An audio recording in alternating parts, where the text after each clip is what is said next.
In this video, you will learn how to define and save new cross-sectional components. First, let us define a new component by clicking the plus button. Let us also define a new group named Showcase. Groups are useful because they allow us to group similar cross-sections and make navigating through the database easier. After defining the name of our new component, let us select the lines that form the cross-section.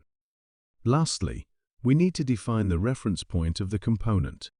After clicking the Save button, we have successfully created our first component.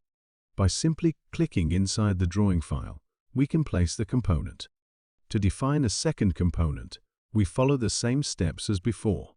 This time, we do not create a new group because we want this component to be in the same group as the previous one.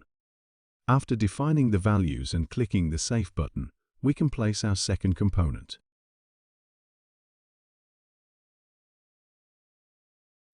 It is also possible to define hollow components.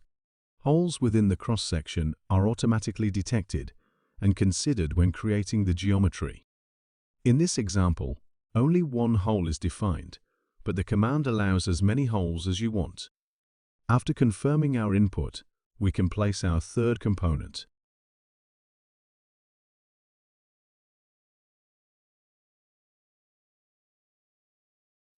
The PythonPart automatically detects closed cross-sections.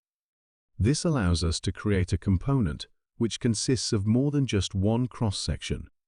After selecting the two cross-sections, defining the reference point and saving, we can place our fourth and last component.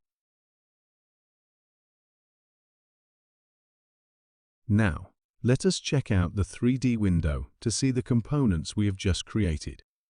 As you can see, holes and multiple cross-sections are detected and considered.